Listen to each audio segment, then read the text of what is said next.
A man falls seriously ill and believes he might not have much time left. He decides to have an honest conversation with his wife Martha and asks, Martha, I won't be around much longer and I need to know something. In our 55 years together, did you ever cheat on me?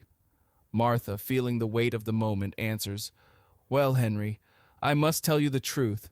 Yes, I did cheat on you 3 times, but there were always what I believed were good reasons.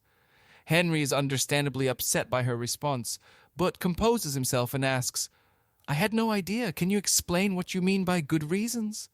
Martha begins to explain. The first time was a long time ago, right after we got married. We were on the verge of losing our house because we couldn't pay the money we owed.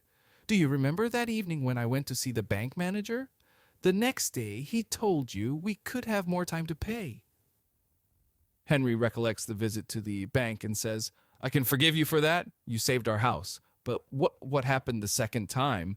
Martha continues. Do you remember when you fell seriously ill and we didn't have the money for the operation you needed? I went to see your doctor in secret at night. He performed the operation without charging us. Henry remembers the dire situation he was in and says, I remember that. You did it to save my life. I can forgive you for that too.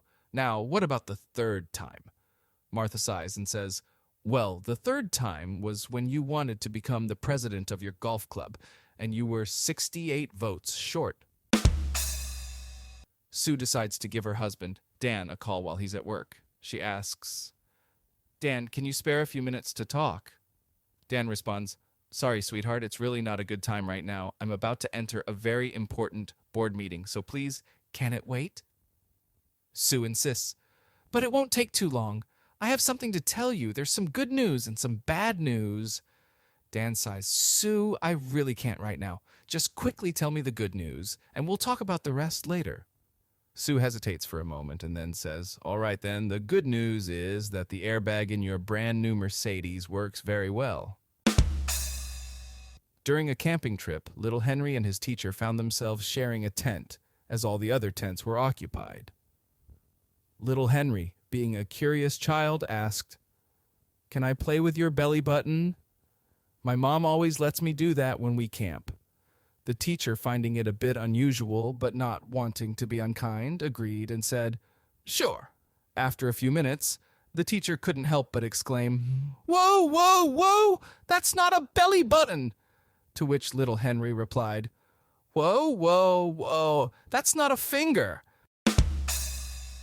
In a vast and dense jungle, a curious little dog accompanied his owner on a grand safari adventure. As they journeyed through the wilderness, the dog's easily distracted nature led him to spot some beautiful, fluttering butterflies. His irresistible urge to chase them led to a zigzagging pursuit through trees and bushes, resulting in the dog losing his way, separated from his master. On the other side of this vast clearing, the dog found himself face to face with a large, majestic jaguar, who was equally surprised to see the little dog. This was the first time the jaguar had ever encountered such a creature, and it pondered, What kind of creature is this? Should I be worried? Meanwhile, the dog recognized the big cat and thought, Oh no, that's a jaguar. Panicking, the dog darted off, and the curious jaguar, intrigued by the chase, decided to follow. As the chase intensified, the dog stumbled upon a pile of old animal bones scattered on the jungle floor. A sudden idea popped into his head. Instead of continuing to run, he abruptly stopped and positioned himself by the bones, making it seem like he had just had a grand feast. The jaguar approached cautiously, narrowing its eyes and observing every movement of the dog. The dog, playing it cool, waited patiently. When the jaguar was just a few feet away, the dog exclaimed, Ah, that was one tasty jaguar I just devoured! The jaguar glanced between the dog and the pile of bones, confusion evident in its eyes, unsure of the potential threat the dog posed. The jaguar decided not to risk it and retreated slowly. Unknown to both of them, a clever monkey had been watching the entire scene from the treetops. Thinking he could gain favor with the powerful jaguar, the monkey swung down and whispered to the big cat, revealing the dog's clever deception. The jaguar, angered by the trick played on him, and with the monkey now riding on his back to show him the way, raced back towards the clearing with a determined stride. The dog noticed them approaching from afar and could see the monkey pointing at him from the jaguar's back. It seemed the game was up. However, the ever-resourceful dog refused to give in. Instead of fleeing, he confidently faced the bones, back turned to the approaching doom. As the jaguar prepared to leap, the dog shouted, "Where is that lazy monkey? I asked him to fetch me another jaguar to feast on over an hour ago." Two criminals found themselves facing the death sentence. As they awaited their execution, the warden, with a bit of compassion, asked the first man, "What is your last request?" The man, with a sense of longing, said, "Please, sir, could I see my mother one last time before I go?"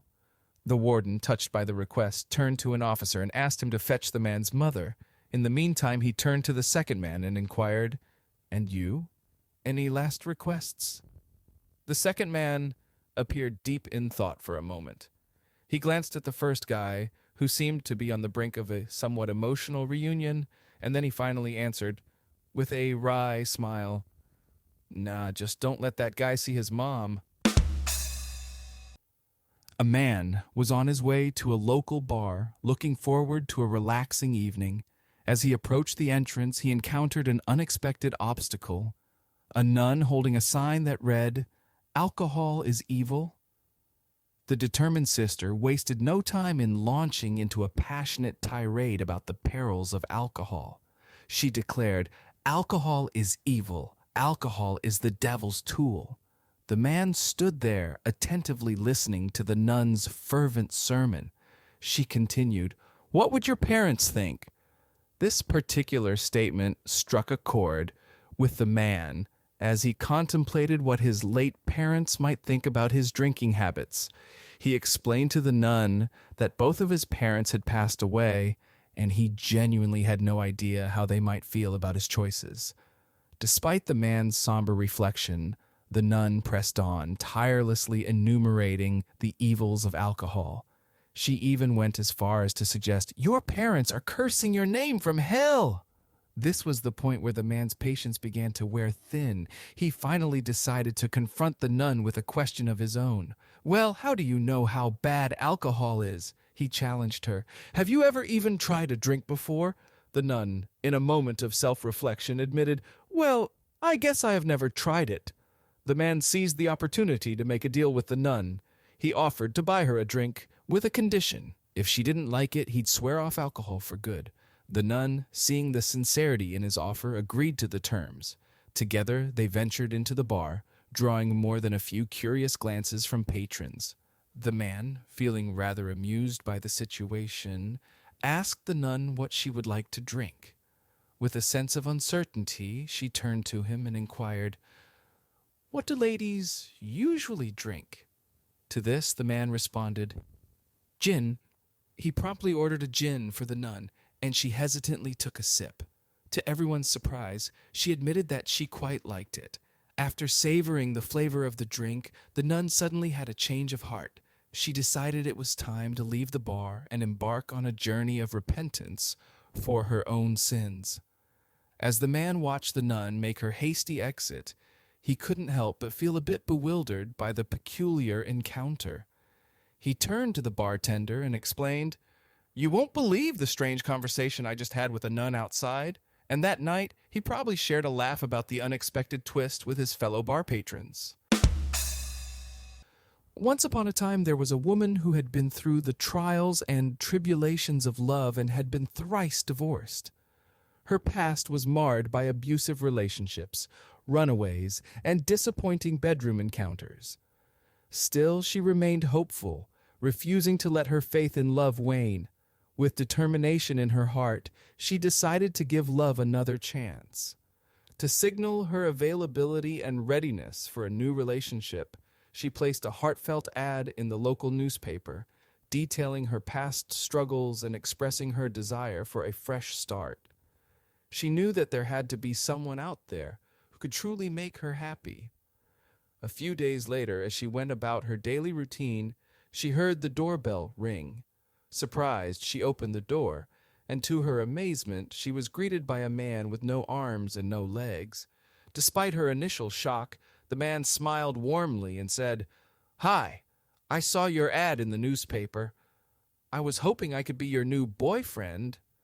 The woman couldn't help but be puzzled and asked, "What makes you think you're going to be any better than my last 3 husbands?"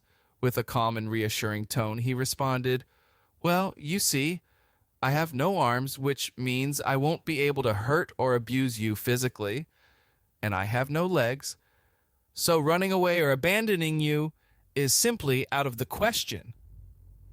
The woman considered his words, but one crucial question still lingered in her mind. "But how are you in bed?" Without missing a beat, the man with no arms and no legs confidently replied, "Well, I rang the doorbell, didn't I?